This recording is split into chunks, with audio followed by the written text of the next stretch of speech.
Welcome to Koli Bar, the winning awards bar in Malaysia. Yeah, and I'm Jason Sun.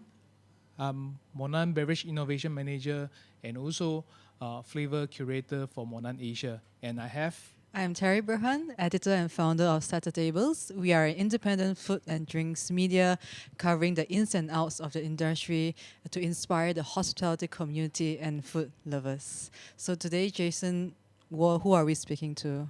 Well, today I'm nervous for today's podcast. Yeah, I'm gonna speak to all female. Oh dear, you're the only male actually. And they are the one of the leading female in industry. Yeah, female voices, yes. So, in celebration of International Women's Day, so we are going to speak to three leading F&B voice in a different role. So we have bartender, we have chef, and we have operator. Yes. Yeah, and also let's introduce them. Yeah, so we have Angel Ng. She's a bartender. Yeah, so she also founder for My Bartender Handshake. It's a community for bartender and mixology in Malaysia. And then we have Jenifer Kuah. Wow, she's the pioneer, leader figure in the F&B scene here. She is operator for Studio Restaurant. Yeah, and also formerly as we know as Sitka Studio. So it's a European tasting menu concept restaurant, and then she also part of Food Foundry. Yes, and also at Alta Cafe as well, and many more actually, And also we have Chef Jun Wong, so she is the person that previously she lead Kikubari kitchen, yes. So we have three of them today. Yes. And thank you, Jameson Whiskey, for making this possible. And today now, the ladies are having the Jameson Perfect Serve, a JGL, which is a Jameson Ginger and Lime. Okay. Right, so ladies. Refreshing, right? Good start. Okay, that's a good start. All right, so ladies, every one of you has at least 10 years of experience, right? Take us back to where it first started, right? How it first started. What was it like to be a woman in your role? And how has the journey progressed for each and every one of you as a bartender, as a chef, and as an operator? So, what happened in 10 years? I mean, like, how it started? Yeah, so take us back. Okay. How it started. I'm an extrovert with a lot of energy, and the bar does look fun, and I was a night owl, so it makes perfect sense. So, it's all fun and games at the start. It was. Yeah, but then it got really philosophical later on. But what does it mean to be a woman bartender now? How has it progressed over the 10 years? In Malaysia, just really in Malaysia, Malaysia. The progress definitely has improved, but it wasn't fast enough. Like, we definitely do not think as a escort or a GRO now. If I'm in the bar, you know, like before that, like 10 years ago, you see a female in the bar, oh yeah, GRO, escort, you know what I mean? So now they do not assume I am.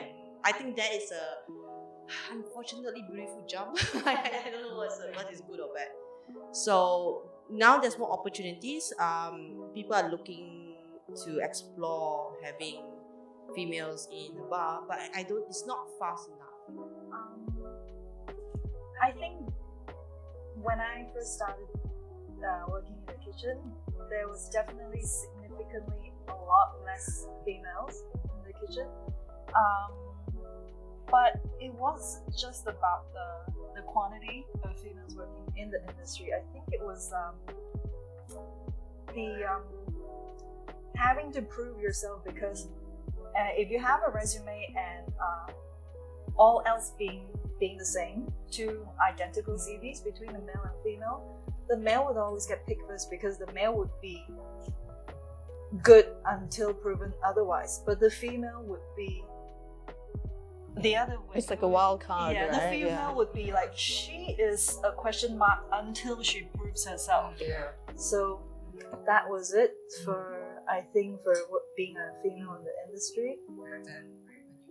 I think it still is, but the good thing is we're seeing a lot more females in the industry right now, and even in like leading positions, and also not just really junior positions. But back then, during my time, I think all the females who were chefs, they were just the highest they ever got was a sous chef. They would never be leading the kitchen, and so I had my experiences. Thank you.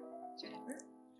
Yeah, so I had a previous career to this. I was a lawyer, so the call of food was very great for me. You know, I waitressed in university, was constantly searching for food. You know, but I think I envy actually the younger generation, because I think that there were less even coming out of university, it was there were even less opportunities for women in F&B. You know, like nobody quite knew in my time, like, you know, what to do, or you know, what sort of role you could play in the industry.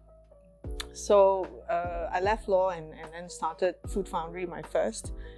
And I was just completely just jump into the water, deep end, you know, don't know what I was doing.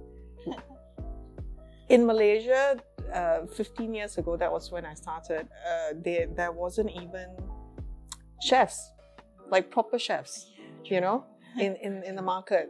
They were either in cooking because they had no choice, but it wasn't. Or yes, or someone from the hotel. So it was, 15 years ago was just dire. So I have seen a lot of improvement in the industry, of course, you know, especially in the last 5 years, which is nice, you know.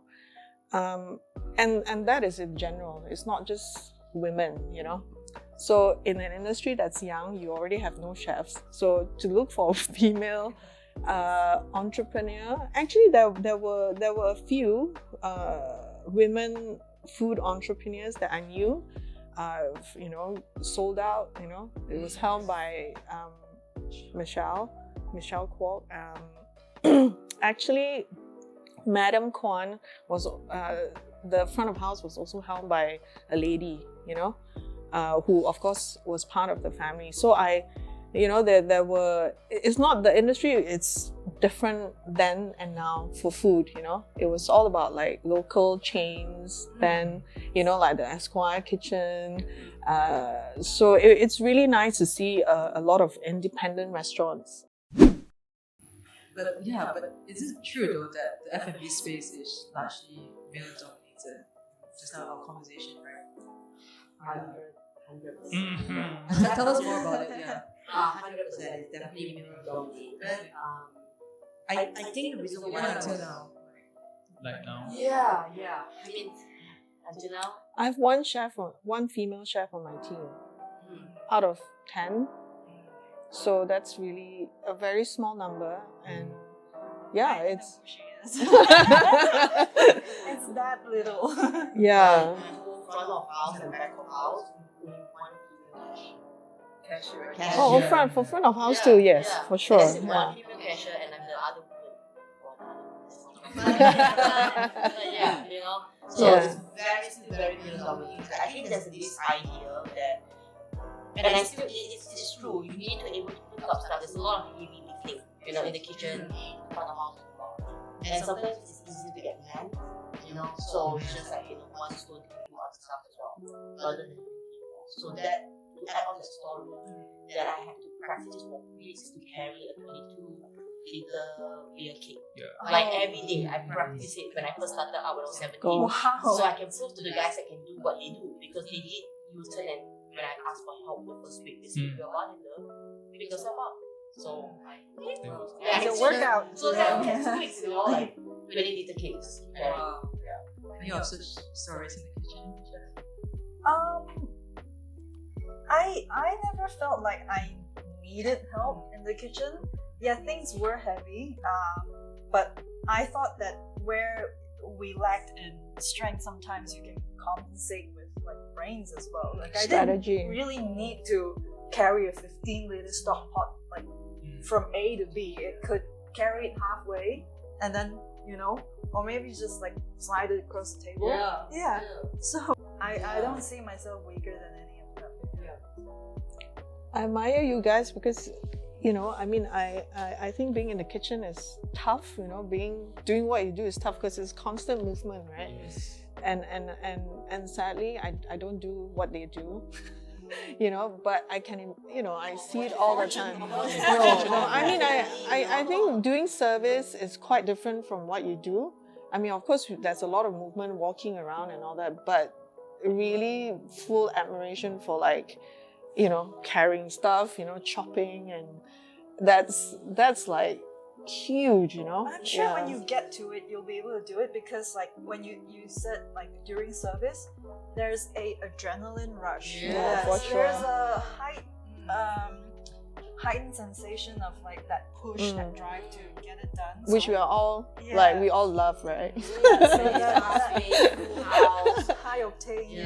Not like good customers. When it's good customers at the end of the night, it's like great.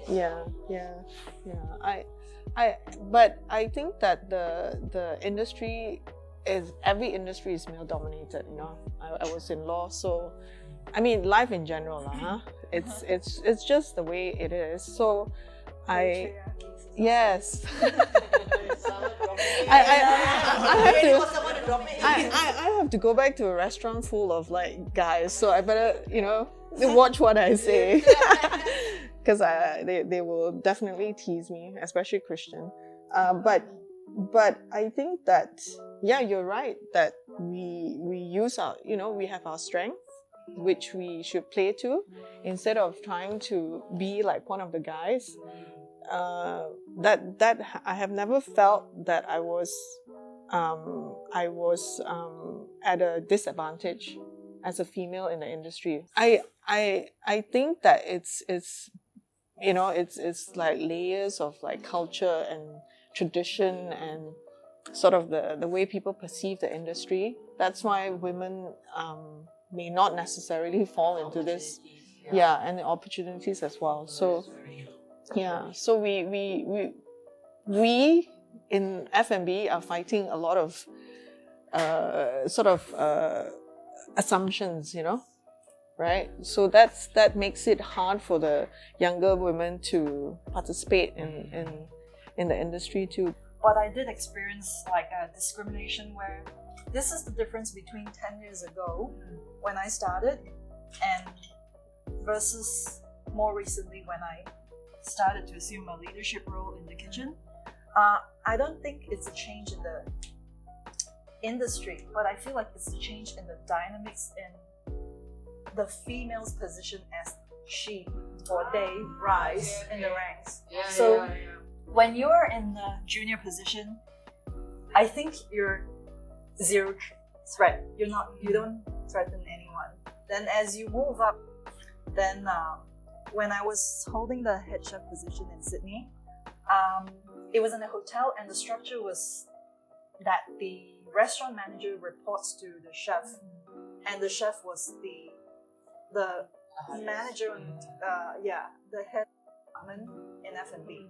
So the restaurant manager was at that time 45, male, white Australian. Wow. And I have an image.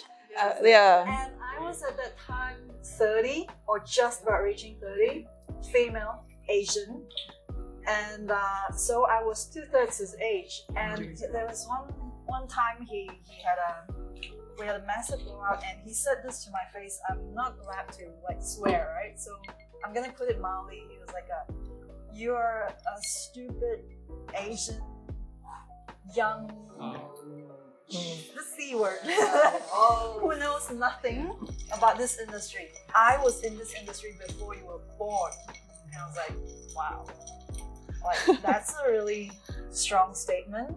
Like, He's so insecure about himself for you to say that. yeah, he was definitely fired because in Australia you say that it's a discrimination, and he was gone. But in my head it was like, well, that was like you just said everything you had against me.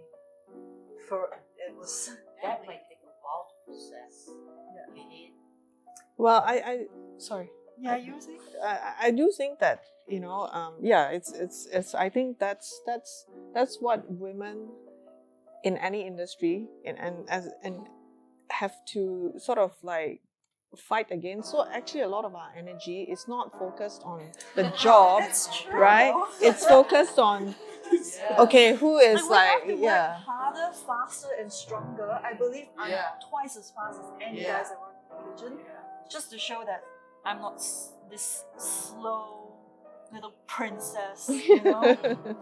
Yeah. That's what they like to think. You know, gonna go cry in the kitchen or something like that. You know. And then as well, along with that, we have to be okay if people call us bossy or cutthroat. So so how can mere colleague play as part to improve such issue, and how can we further to support? Jun? Do you want to go? Jason, first? you will take the blame. Okay, I'm gonna shoot back the question to you. How do you think that you could support better for the women in the male-dominated industry? For my experience, so mainly when it comes to for muscle part like carrying stuff, so for me definitely we will go and help, like if you need something to carry, and of course when it comes to tray, right, and then sometime because for certain customer or guests, like they are near, so when they have a bit of tipsy, they start to act a little bit different. So that's where I think we have a big responsibility to stand up to cover this situation. Well done. That's a very helpful thing. Like what Jason said was really helpful. Like that's really nice. Like if we had supportive male colleagues, even doesn't even have to be in a senior position. Like some of my staff in the kitchen, they'll protect me if anything. But although sometimes they're scared of me, but they will protect me when they have to. So I think that my biggest problem with males in general, okay, not even just the industry, is that they use their physicality to intimidate, which a woman will not respond to. You get what I mean, right? So that's actually the biggest. They speak louder. Everything is bigger, louder, heavier. And all that. So I think that is already for me physically a form of intimidation that actually you can't get away from. So I do really agree with the message. I think the current generation of men, at least in my age group, I don't think that that's going to change very much. So I'm very realistic in my expectations. But I would say teach your sons. Yeah. I think 101%. that is for the future. Definitely. I can't change a lot of No. males that, There's this thing going on with children is don't tell your daughter to protect her, Yes. teach your son. Yes. Yes, teach your son how to behave. Perhaps in 20 years' time, we could have like an entire generation of men who are, just more empathetic. Yep. One thing I want to add on in terms of how we contribute is to call people out. I think this is not an Asian thing. Like, you know something is wrong. You see something is wrong. Call it out. Even though you see the woman, especially a customer, that's why we have to always notice where the customer feel uncomfortable, how they behave and stuff. But if you're there, are you teach my staff, like, call it out. When ask the girl first. But if the guy is really rude and really loud, call him out. That's the only way. Great, continue for that. What do you wish to tell your male colleague? I think for me, I can only address like upwards because I haven't encountered any problems with peers or anyone below.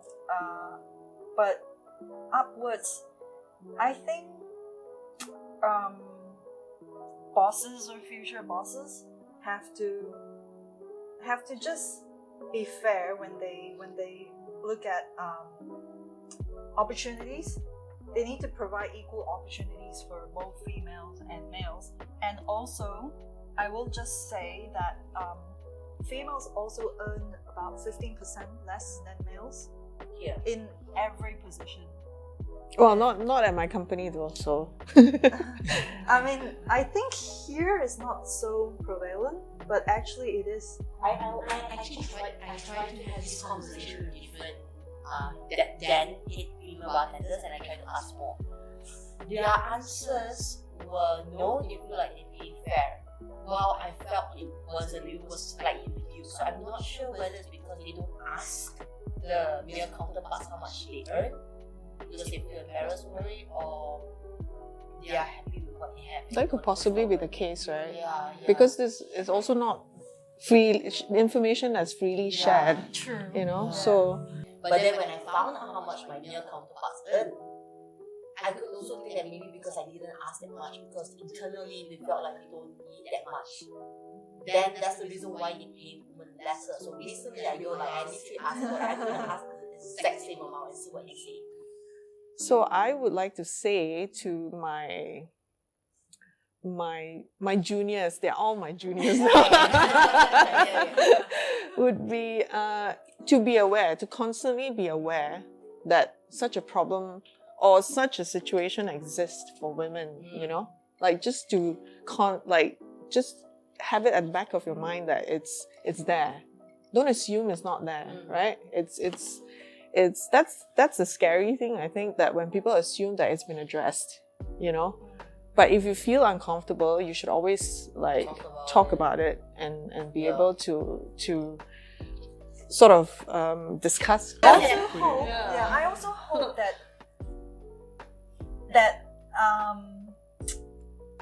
hiring managers or entrepreneurs for that matter don't look for a female figurehead just for the sake No, of of course. you know. Ornamental. Go for it. No. Yes. I don't know if this is off limits, but I No, will continue. Well, you know where I was Oh heading, my so goodness, the amount of guys that I know, just people texting me, Angel, I want a female bartender. I was like, what's wrong with me? Why do you need a female bartender? Oh no, it looks good. I was like, when they serve you shit drinks, never mind, you can teach. I was like, yeah, because if we're trying to fight for equality, we can't have our cake and eat it. We can't complain about having equal opportunity, but then at the same time, like, if the scales have been tipped and people start wanting to hire female chefs or bartenders because it's trendy to do so, then it's like, you know, we can't complain about things because that puts us at an advantage. but isn't that sexualizing us as well? It is. So I feel like we can't have our cake and eat it. So in a sense that if we want to earn respect ourselves, then it has to be fair playing ground, equal opportunity for both. And like when you ask a question earlier on, what were the disadvantages of us being in the industry, like manual labor and stuff? I don't complain. She didn't complain. So like we have to do the job and we have to take the heat and be able to carry out. You know, we can't complain that we can't expect someone to hold the door for us. So we want to earn the same. We have to do the same job as well. Yeah, you just want to be recognized for your ability, isn't it? Exactly. Like if we could don't scrub need it, an advantage, yeah. but we just want it to be fair. That's it. yeah. Such good conversation. But ladies, I think it's time for another round. Yeah. Angel, what's up? I mean, what's the Okay, drink so like? we are serving Irish original Jenifer whiskey, and all Irish whiskey are triple distilled, so it's really smooth. Okay, so what would you like? How would you like your Jameson?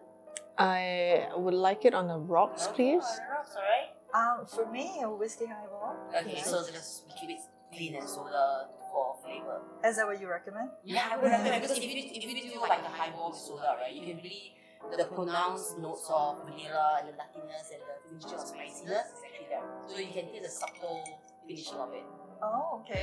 Yeah. So on the rocks it's slightly sweeter, but it's afternoon, it's close to tea time, so let's deal with that. Wow, that's my dessert. Angel, what are you having, Angel? I am having these. Well, I'm having shots. Shots. Simple shots. Okay. Yeah, sounds good. Alright. Yep. Yes. I'm going to make a And drink. we will continue Yeah. Take a break. Alright. So what do you guys think about the drink on your choice? Yeah. Do you want to go? Sure.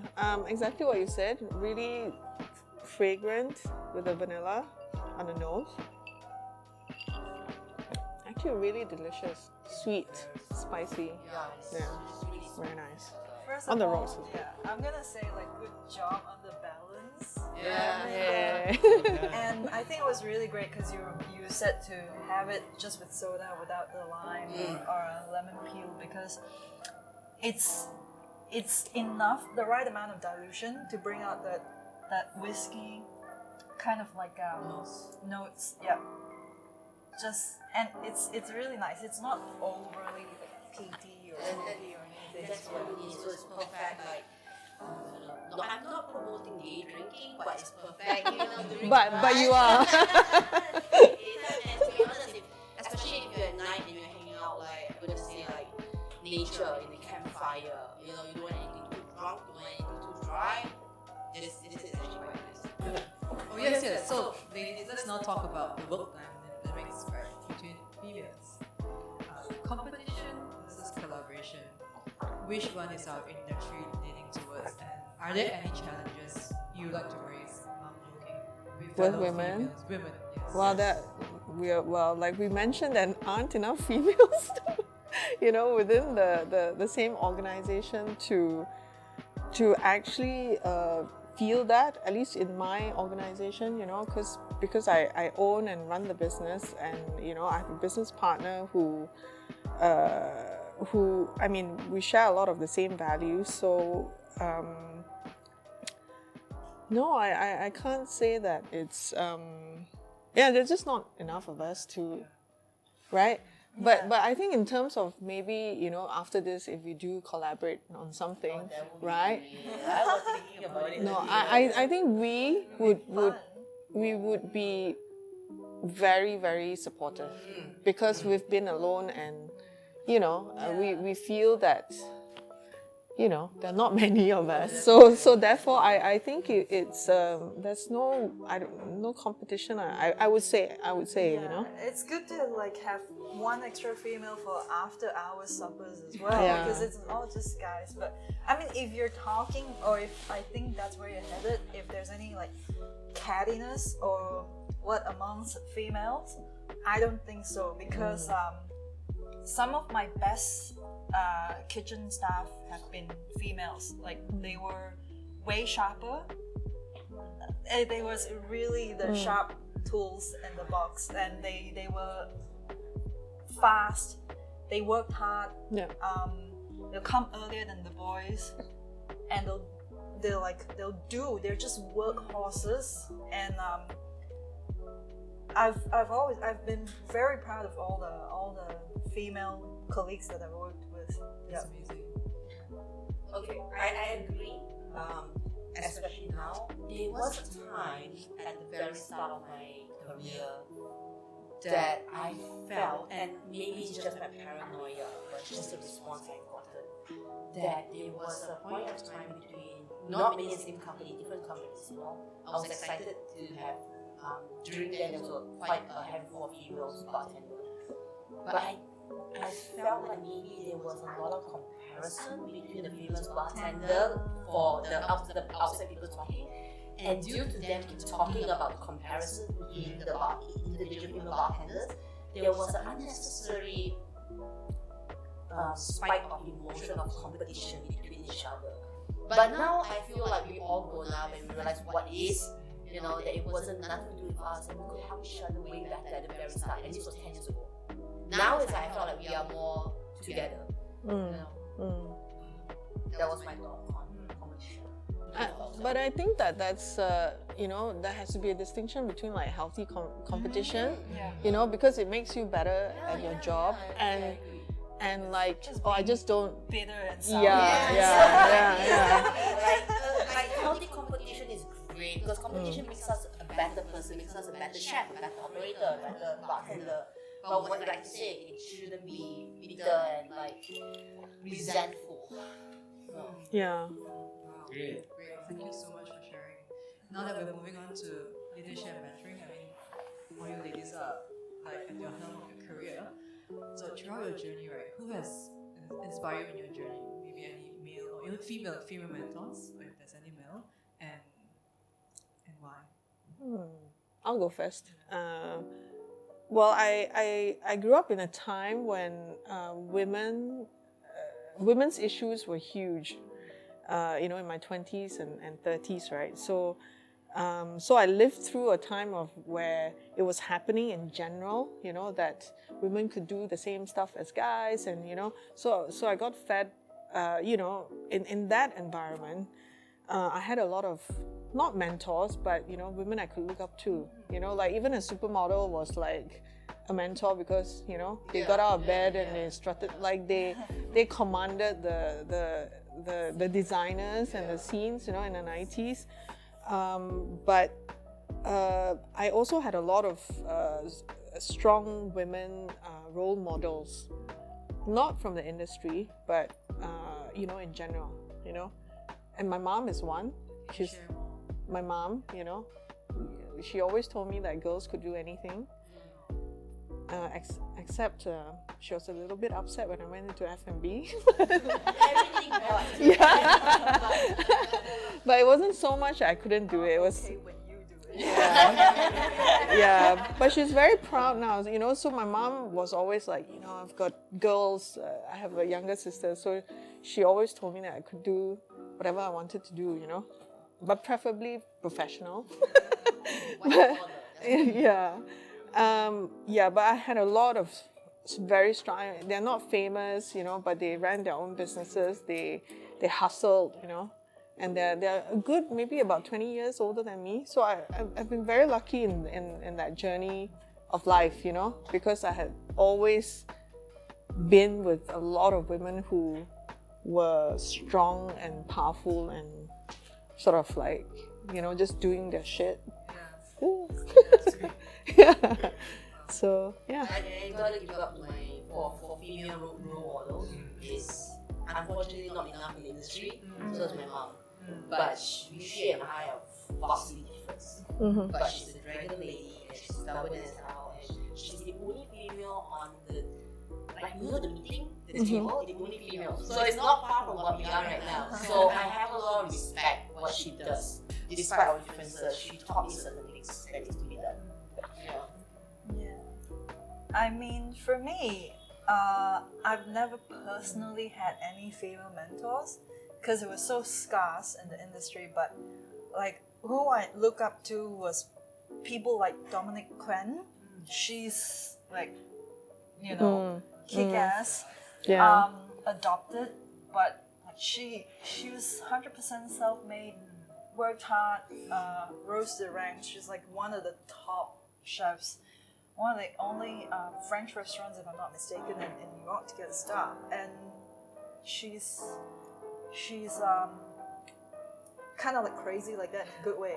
And but in the sense like inspiring, yes, she is. But not that I really know her personally.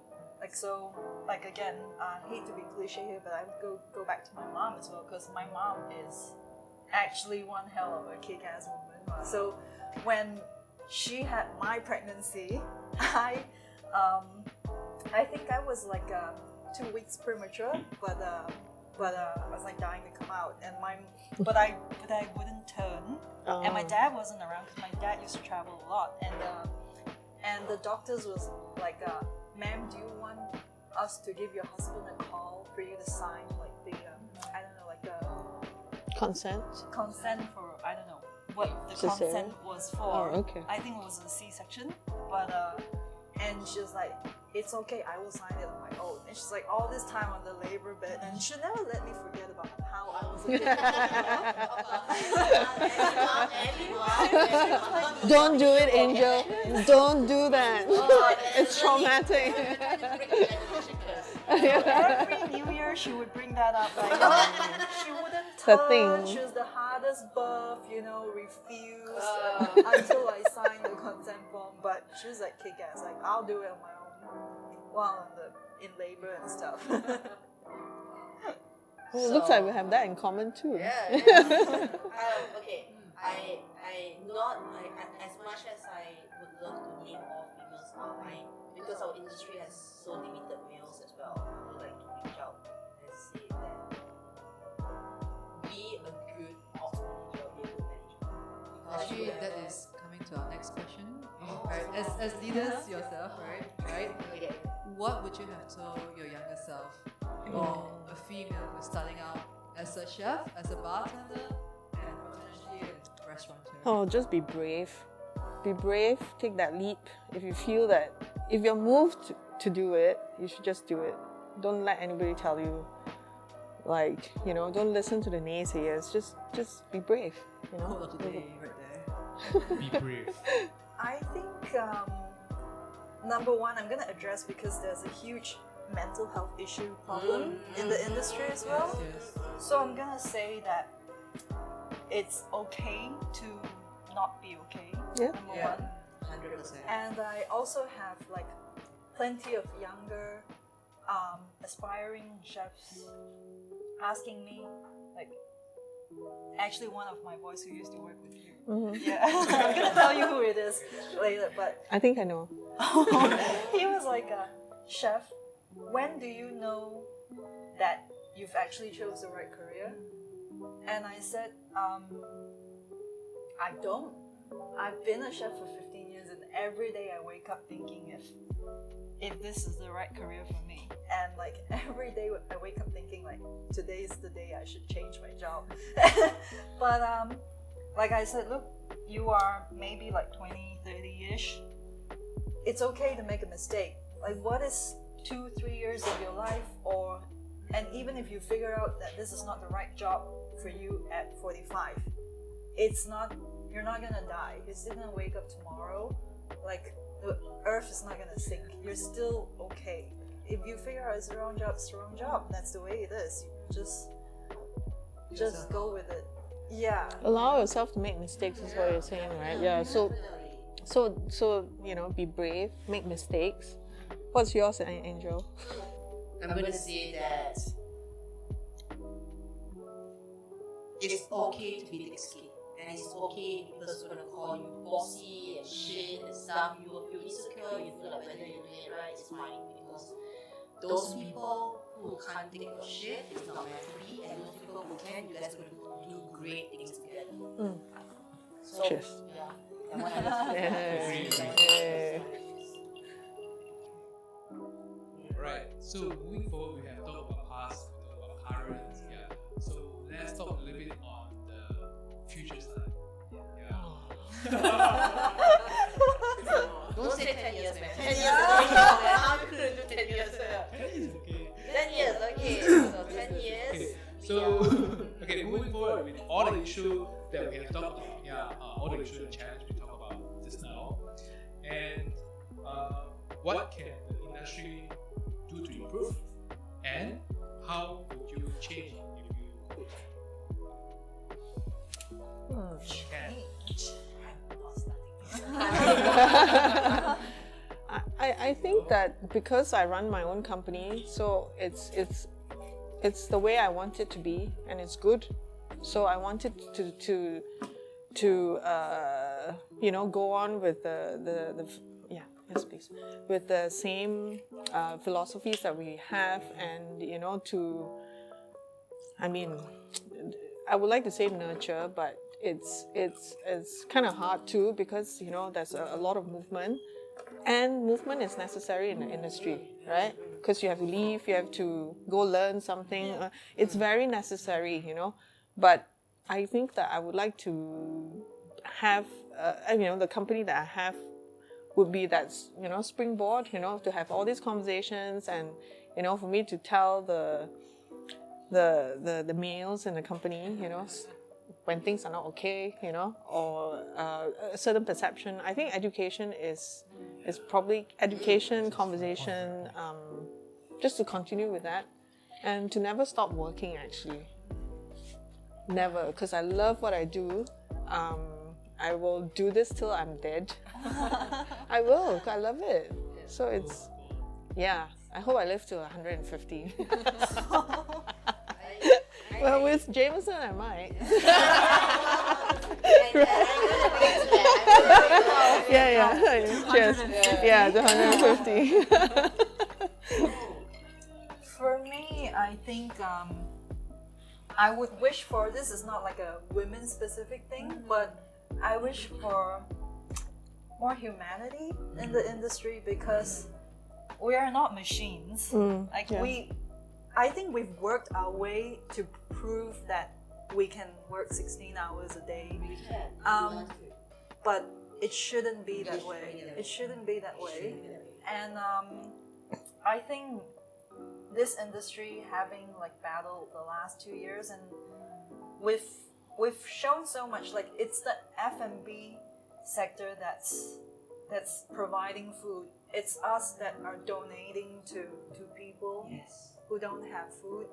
It's us that are being kind to the delivery drivers, and we just wish that people who receive that kindness would show us the same kindness as well. Yeah. Definitely. Like, during the past 2 years, maybe I'm going off topic right here, but the past 2 years, it's really rough for all of us. It's like, Yeah. the I'm exhausted, the top actually. industry that was gone, like 3, which is events, Yeah. media, Yeah. and F&B. And F&B should be essential because we're keeping food. So that was rough. Okay, sorry. In 10 years time, in 10 years time, if the customer doesn't treat us like human, if all customers doesn't treat us like human, in 10 years time, I'll be so disappointed in this on earth, man. I will be a Thanos right now to wipe out half of it, seriously, for that. But I think it's up to us also to really Demand not allow respect. to not allow them the customer to speak to us as if we are worth nothing, you know. Because we are. It's been 10 years, and I thought 10 years ago I said the same answer, that customer would not take us as nothing. Because 10 years ago, and now 10 years now, I'm still saying the Treat same us thing. like third-class citizens. So that we had a recent incident at Alta. Yeah. Customer was sent the wrong order. Apologies made.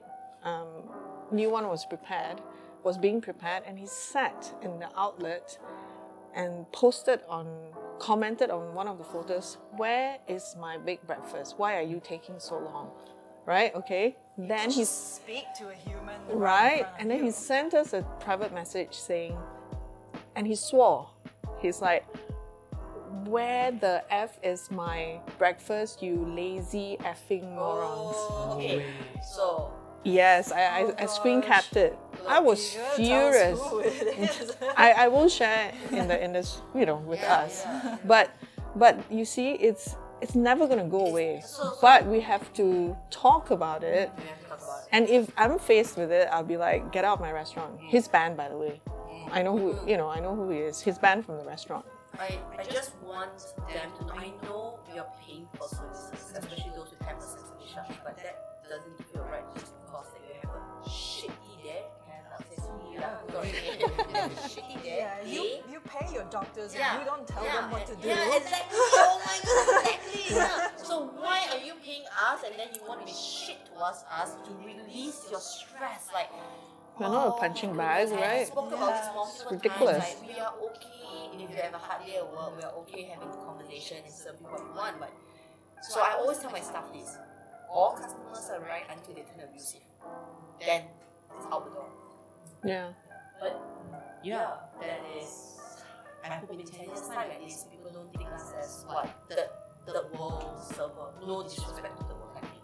But we have lots of fun, right? Yeah. Yeah. So Okay, so if I could have a closing statement, this is my last time. If I could have a closing statement, I felt like we vibe. is that a overture to us? We've just touched the surface, but we could go on. We could go on. Whatever we talked today was the surface. We could definitely go on. We haven't even touched base on being in the F&B and especially nightlife and having a family. Oh. That is a whole different ballgame. Or having a personal life. Especially it's a different expectation for females than males. So ladies, One gentleman. Please. Thank you. so much. Cheers. Cheers. Cheers. Cheers.